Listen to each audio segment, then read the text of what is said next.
আসসালামু আলাইকুম। কেমন আছেন সবাই? আশা করছি সবাই সুস্থ আছেন, ভালো আছেন।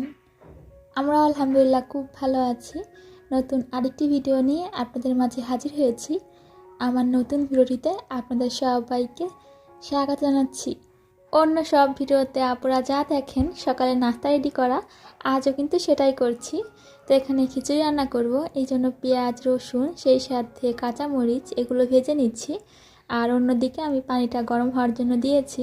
তো আজ কিন্তু একসাথে সবগুলো কাজ করছি। রান্না আমি সবভাবেই করতে পারি, একদিক দিয়ে গুছাবো, সাথে রান্নাও করব, আর অন্যটা হচ্ছে সব কিছু গুছিয়ে তারপর রান্না বসাবো। তো আজ কিন্তু সেটা করিনি, গুছিয়ে তারপর যে রান্না বসাই সেটার কথা বলছি। এই যে এদিকে চালটা ধুয়ে নিচ্ছি, আর অন্যদিকে মশলাটা কষানোর জন্য দিয়েছি।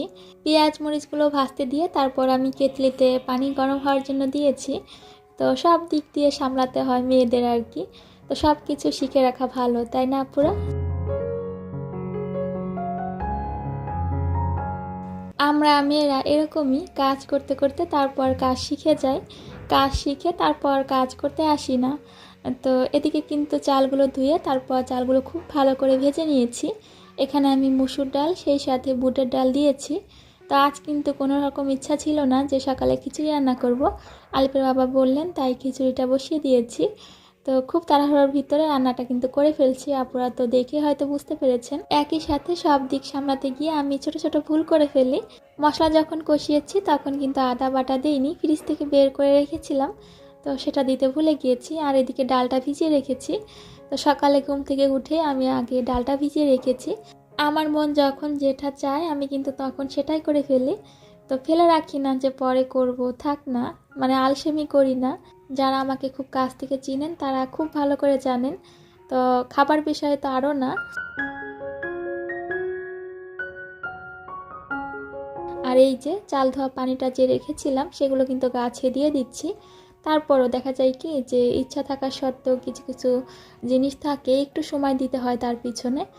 তারপরে করে নিই, যতটা সময় লাগুক না কেন।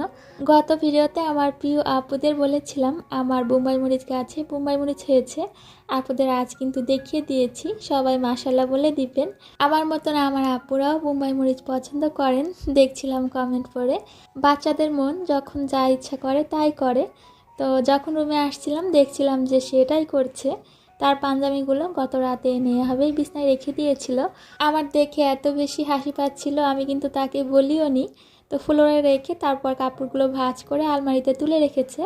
তো আরও ছিল টুপি, তারপর পাজামা। তো জানি না সেগুলো কীভাবে ভাঁজ করেছে। তো চোখে পড়লো, তাই ক্যামেরা যেহেতু ছিল ক্যামেরাবন্দি করে রাখলাম। যখন বড় হবে না হয় একটু দেখে নিবে আর নিজে নিজেই হাসবে। এগুলো করতে করতে আমার খিচুড়ির পানিটাও শুকিয়ে গিয়েছে। তো আমি একটু নেড়ে তারপর দমে রেখে দিয়েছি। আজ কিন্তু একদম ঝরঝরে খিচুড়ি রান্না করছি, ভুনা খিচুড়ি। খিচুড়ির সাথে ছালাদ তো লাগবেই, এই জন্য এখানে পেঁয়াজ আর শসা কেটে নিচ্ছি। আচ্ছা আপুরা, আপনারাও কি আমার মতন এরকম করেন? শসা যখন কাটছিলাম তখন ভাবছিলাম যে এত ছোট শসার ভিতরে কীভাবে এত বড় বড় বীজ হয়েছে। তো আলপির বাবাকে সেটাই বলছিলাম, কোনো একটা জিনিস যখন বাসায় আনবেন একটু দেখে আনবেন। তো তিনি বলছে যে আমি কি শসার ভিতরে গিয়ে দেখে এসেছি। তা আমাদের এদিকে এটাকে কিন্তু শসা বলে না, বলে খিরাই। সালাদ তো রেডি করে নিয়েছি, আর এদিকে এই তো ঝরঝরে ভুনা খিচুড়ি ভাতের চাল দিয়ে রান্না করেছি। এটা কিন্তু কমপ্লিট হয়ে গিয়েছে রান্না। গরম গরম ভুনা খিচুড়ি এই শীতের সকালে অসম্ভব ভালো হয়েছিল খিচুড়িটা। তো উপর দিয়ে আমি কিছু পেঁয়াজ বেরেস্তা দিয়ে দিয়েছি। তো আমাদের সকালের নাস্তায় আজ কিন্তু এগুলোই, সাথে জলপাইয়ের আচার নিয়েছি।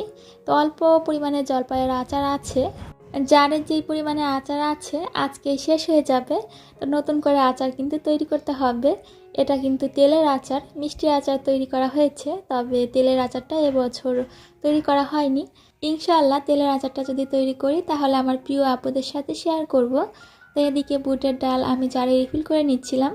তো জার খালি দেখতেও ভালো লাগে না, রাখতেও ইচ্ছা করে না। তো এখন যেই জারগুলো খালি আছে সেগুলো রিফিল করে নিব। তো মাসের প্রথম দিকে দেখা যায় কি যে অনেক জার খালি হয়ে যায়, রিফিল করতে ভালোই লাগে, তবে অতিরিক্ত জার খালি হয়ে গেলে সেগুলো আবার রিফিল করতে ভালো লাগে না। তো এখানে বিস্কুট আনা হয়েছিল, সেগুলো বক্সে নিয়ে নিচ্ছি। বিস্কুটের প্যাকেট খুলে একসাথে এক প্যাকেট বিস্কুট শেষ করার মতন আমার বাসায় কিন্তু সদস্য সংখ্যা নেই। তো সেই জন্য কি করি, এভাবে বক্সে রেখে দেই। আচ্ছা আমার প্রিয় আপুরা, এখনও কি লাইকটা দিয়েছেন?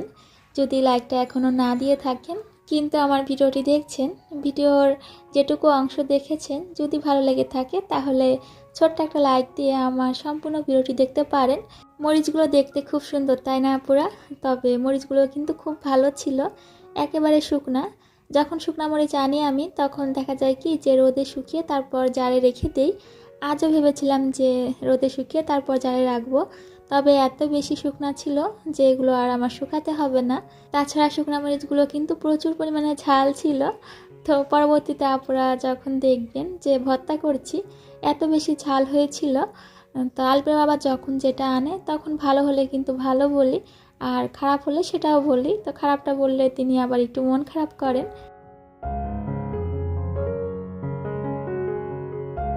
আপুদের মনে কি কখনো এরকম প্রশ্ন জাগে যে মেয়ে আপু এরকম বুঠাগুলো কেটে ফেলে দেয় কেন? ছিঁড়ে ফেললেই তো পারে।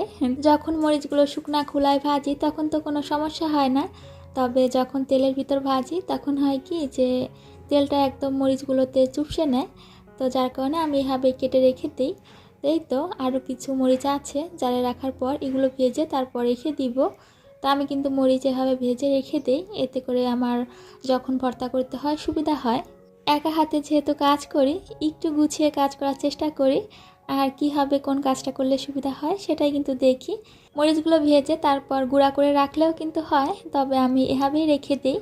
মরিচগুলো যে বক্সে রেখেছি এভাবে কিন্তু নর্মাল ফ্রিজে রেখে দিব, তাহলে আর ভাজা মরিচগুলো নরম হয়ে যাবে না।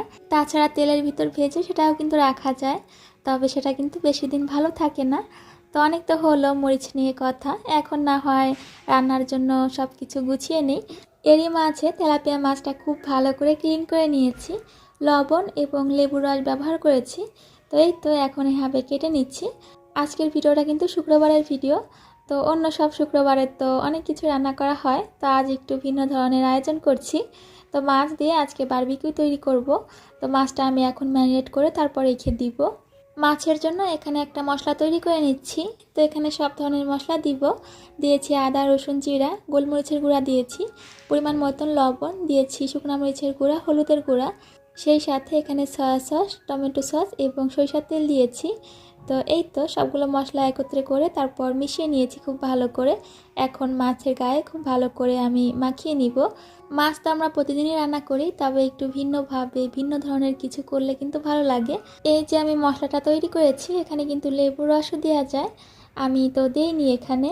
তো যেহেতু লেবুর রস দিয়ে খুব ভালো করে মাছটা ক্লিন করেছি, এই জন্য লেবুর রসটা ব্যবহার করিনি। এই যে ডাল রান্না করব কিন্তু আজও, তো ডালটা কিন্তু ক্লিন করে নিয়েছি। ডাল ধোয়া পানিটা আমি রেখে দিয়েছি। আমার আপুরা তো জানেন যে চাল ডাল ধোয়া পানি আমি গাছে দিই। তো গত ভিডিওতে আমার এক প্রিয় আপু আমার কাছে জানতে চেয়েছিলেন যে গাছে এই পানিটা দিলে গাছের কোনো সমস্যা হয় কি না বা পোকা হয় কি না। তো গাছে কিন্তু আমি এখন পর্যন্ত কোনো পোকা দেখতে পাইনি, তবে জবা গাছে আর পুর্তুলিকা গাছে কিন্তু পোকা হয়। পুর্তুলিকা গাছগুলো যেহেতু কিছুদিন আগে লাগিয়েছি, এখন পর্যন্ত পোকা হয়নি। আপু আমাকে একটা সুন্দর পরামর্শ দিয়েছেন, সেটা হচ্ছে গাছগুলো যদি পানির ভিতর চুবিয়ে রাখি তাহলে পোকাগুলো চলে যাবে বা মারা যাবে। তা আমার আপুদেরও জানিয়ে দিলাম যদি কারো কখনো কোনো কাজে লেগে যায়। তো এদিকে কিন্তু আমি ডাল রান্না করছি আর অন্যদিকে পুঁইশাক রান্না করছি। তো পুঁইশাকটা কিন্তু নিজের গাছের, এটা আজ কেটে ফেলেছি। আজই শেষ দিন গাছের পুঁইশাক রান্না করছি। আপুরা, নতুন বছরের কথা বলিনি কিন্তু পুরাতন বছরের আজই শেষ দিন। যদি বেঁচে থাকি তাহলে নতুন বছরে অবশ্যই গাছ লাগাবো, পুঁইশাক গাছ। তখন আবার নতুন করে পুঁইশাক তুলবো, রান্না করব। আল্লাহ পাক যদি চান ইনশাআল্লাহ। তো আমার আব্বাজান কিন্তু মসজিদে যাচ্ছে, তাকে আমার প্রতি সপ্তাহে এভাবে দেখতে হয় উপর থেকে। সে যখন বাসা থেকে বের হয় তখন আমাকে বলে যায় যে মাম্মাম তুমি আমাকে দেখবে। তো দেখে তো চলে এসেছি তাকে বিদায় দিয়ে আবার রান্নাঘরে। তো পুঁইশাক রান্নাটা কিন্তু হয়ে গিয়েছে। অনেকভাবেই পুঁইশাক রান্না করেছি, গাছের পুঁইশাক। তো আজ একটু ভিন্নভাবে রান্না করেছি। এই একটা বছর পাকোড়া থেকে শুরু করে মাছ ডাল সব কিছু দিয়ে নিজের গাছের পুঁইশাক খেয়েছি। তা আজ কিন্তু শুধু আলু এবং পুঁইশাক দিয়ে চচ্চড়ি করেছি। মাছটা ভেজে নিচ্ছি। তো তেলটা গরম করে তারপর মাছটা ভাজার জন্য দিয়েছি। এদিকে জারে তেলটা শেষ হয়ে গিয়েছিল, তো জারটা রিফিল করে নিলাম। তো মাছটা যখন প্যানে দিয়েছি তখন দেখছিলাম যে মাছটা বড় হয়ে গিয়েছে আর প্যানের সাইজটা ছোট হয়ে গিয়েছে। তো তো ভাবছিলাম যে আর একটা বড় সাইজের প্যান আছে, সেটা দিলেও হতো। তবে প্রথম দিকে আমার খেয়ালই ছিল না এর থেকে যে একটা বড় সাইজের প্যান আছে বাসায়। রান্নার ফাঁকে ফাঁকে এরকম কত যে ছোটোখাটো কাজ করা হয়। তো তেলের জারে তেলটা শেষ হয়ে গিয়েছিল, তো জারটা রিফিল করে নিয়েছি। মাছ কিন্তু অন্য চুলায় ভাজা হচ্ছে। এদিকে ভর্তার জন্য রসুন এবং পেঁয়াজটা ভেজে নিয়েছি। এরপর কুচি করে নিয়েছি কিছু ধনিয়ার পাতা, সেগুলো দিয়ে দিয়েছি। ভর্তা তো অনেক বেশি পছন্দ, তবে সেটা করতে কিন্তু অনেকটা সময় লাগে। তারপরে এই যে আজ কিন্তু ভর্তা করছি, ধনিয়ার পাতা ভর্তা করছি। তো আমি এভাবেই ভর্তা করি, পেঁয়াজটা দেই না ধনিয়ার পাতা ভর্তাতে। আর এদিকে মাছটা কিন্তু ভাজা হয়ে গিয়েছে।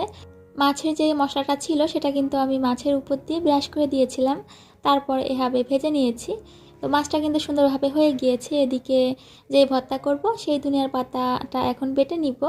অন্যদিকে আমি কিন্তু আলু সিদ্ধ দিয়ে দিয়েছিলাম, আপনারা হয়তো দেখেছেন। তা আলু ভর্তাও করব আজ।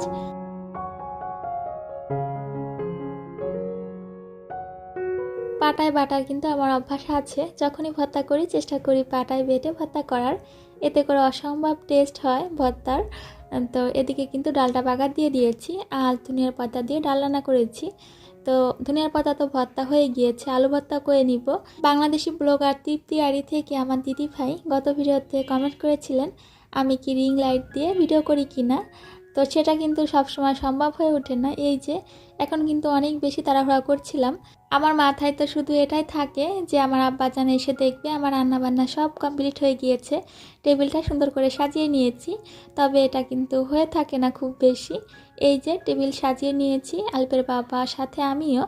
তো দুপুরের খাওয়া দাওয়ার পর এই তো আমি বিকালে এসেছি। সেই যে ডাল ভিজিয়ে রেখেছিলাম, এটা দিয়ে মিষ্টি তৈরি করব।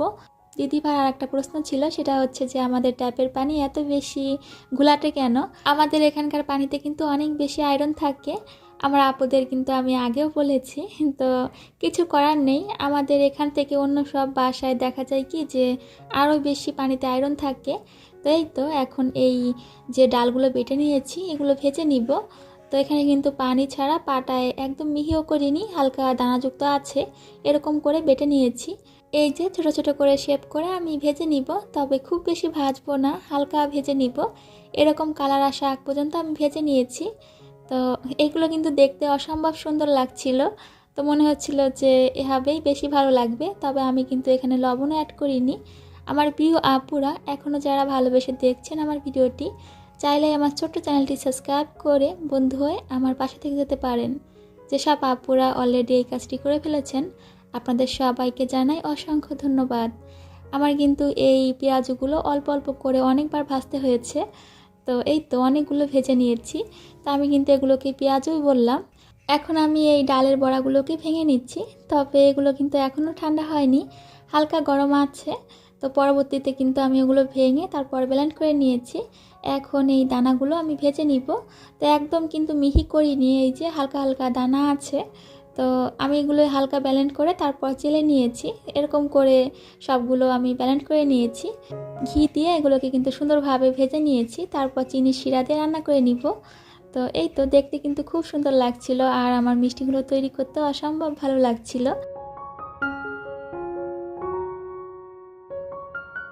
এখানে 2 কাপ আমি চিনি নিয়েছি, সেই সাথে 1 কাপ নিয়েছি পানি।